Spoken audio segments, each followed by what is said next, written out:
Olá pessoal, eu sou Jaqueline Martins, estudante de Psicopedagogia da Uninter. Hoje nós viemos para o nosso segundo encontro, que falamos sobre as funções cognitivas. Hoje nós vamos estudar o estudo do nosso cérebro. Como foi visto nessa figura adiante, nós temos a anatomia do nosso cérebro, uma imagem que eu tirei da internet. Então, ali tem todas as funções, né? Todas as conexões. Temos o lobo central, os sulcos centrais ali, o lobo parietal, o lobo occipital, cerebelo e as suas funções. Então, o cérebro é formado de células chamadas de neurônios. Esses neurônios são informações que transmite para os outros neurônios. Logo, o neurônio faz conexões com outros neurônios.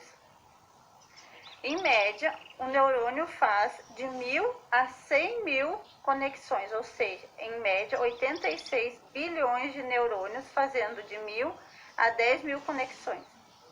O cérebro é uma máquina mais complexa do mundo. Então, os conceitos gerais sobre diversos neurônios recebe e envia informações chegando aos dendritos, que seriam os galhos de uma árvore.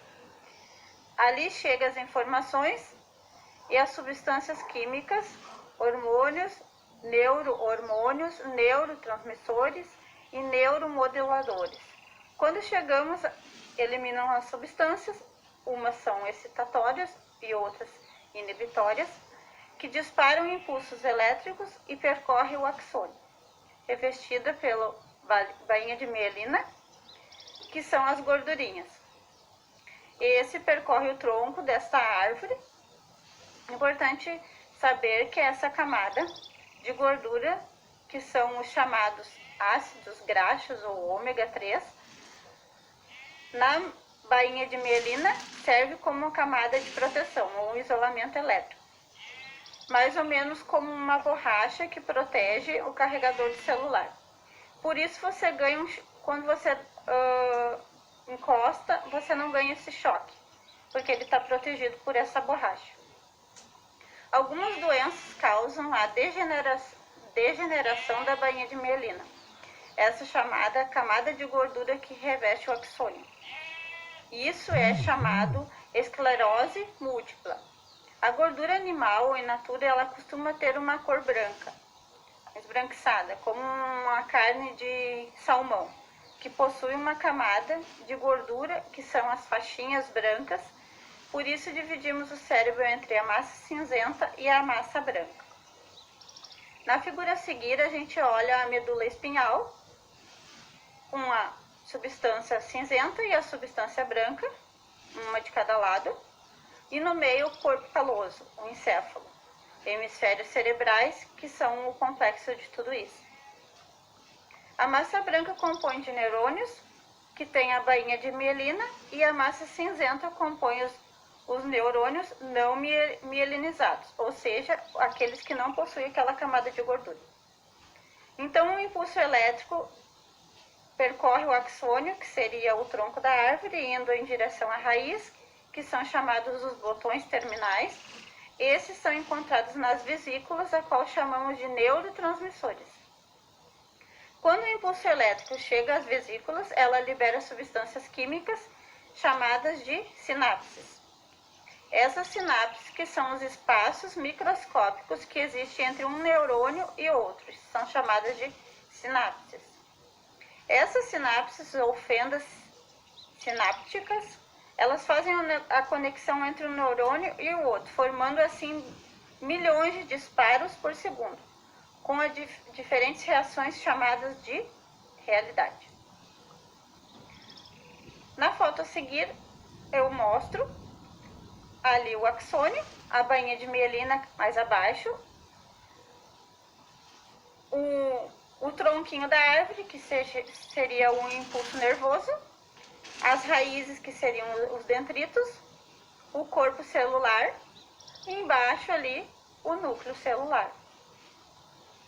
O cérebro possui hemisférios cerebrais e estruturas infrahemisféricas, ou seja, que podemos aprender com ele. O cérebro está dentro do centro da aprendizagem e é a parte mais importante envolvida no encéfalo.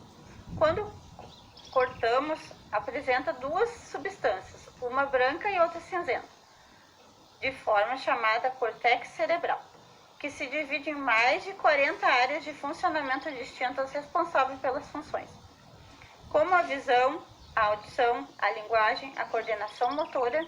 Nele estão agrupados os neurônios que são importantes para a transmissão de pensamentos e divididos em cortex e neocortex. Como na figura a seguir, ele já está dividido ali. A parte bege é os córtices associativos, a parte verde é o córtex motor primário e a azul é o córtex sensorial primário. Esse córtex é chamada a camada externa do cérebro, ou seja, o corpo caloso que liga os lados direito e esquerdo dos lobos principais, as divisões físicas do córtex, suas funções de pensamento, movimento voluntário, linguagem, julgamento e percepção. Logo em seguida eu mostro funções do cérebro, hemisfério direito e esquerdo, dividido no corpo caloso, que é o corpo aquele que a gente viu na figura anterior, que é aquele corpo que está no meio. Então, o hemisfério esquerdo, nós temos o quê? O controle do lado direito do corpo, a linguagem escrita e falada, a leitura, a análise e o raciocínio, a habilidade numérica, a argumentação, a memória verbal, a memória ao longo prazo, temporal, a consciência e o racional. Nós temos todos no lado esquerdo. No lado direito nós temos o quê? O controle do lado esquerdo, os sentimentos, as sensações, a imaginação, a criatividade, o sentido musical, a percepção tridimensional, a intuição, o artístico, a temporal, o inconsciente e o emocional. São todos no lado direito do cérebro.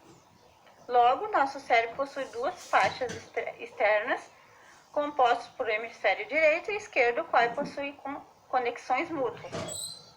Ou seja, cada um dos comportamentos pode ser relacionado a uma área do cérebro.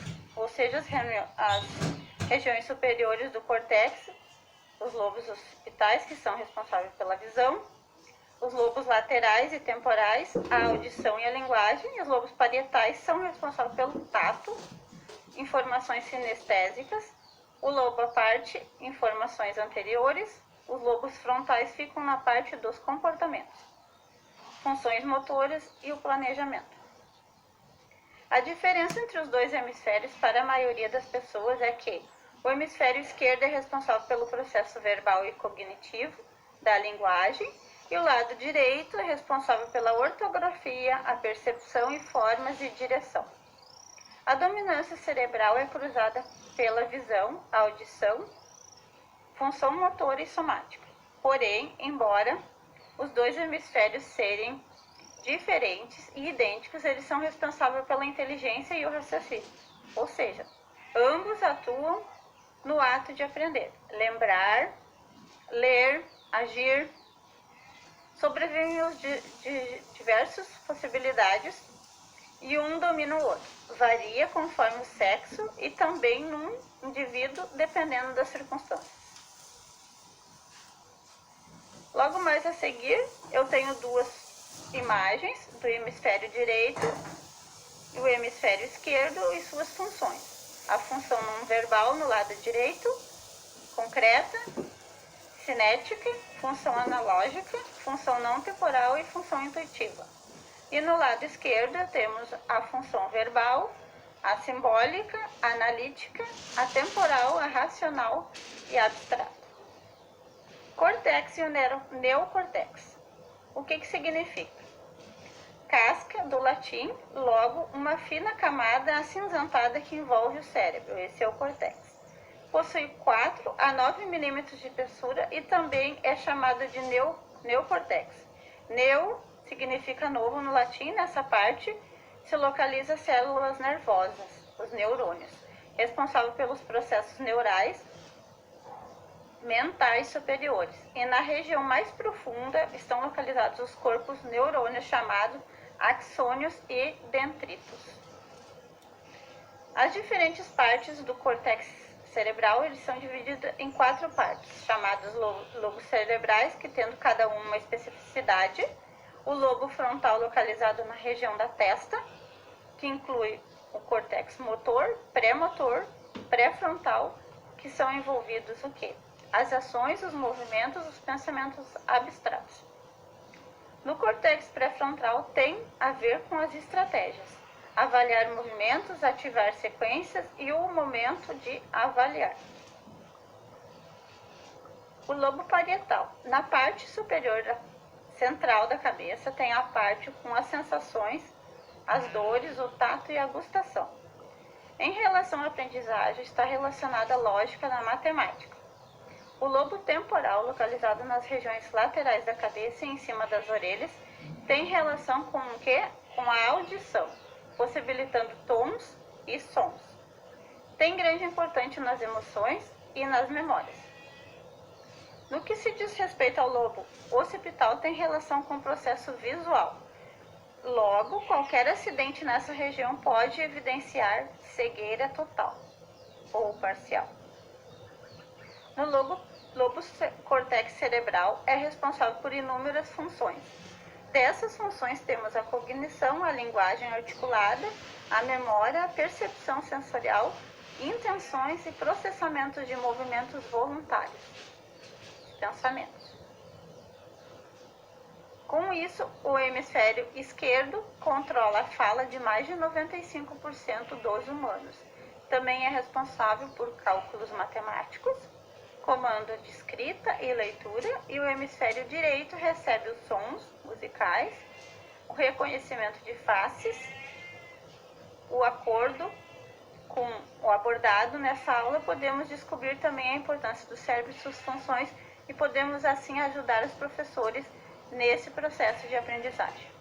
Logo mais a seguir a gente tem a imagem do nosso cérebro, o lobo direito e esquerdo, né? Seria o hemisfério direito e esquerdo.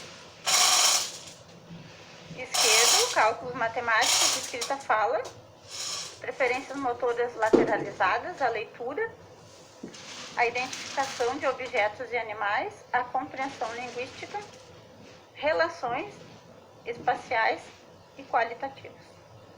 No direito nós temos a propódia, compreensão musical, compreensão propódica, reconhecimento de categoria de pessoas, reconhecimento de categoria de objetos, relações espaciais quantitativas.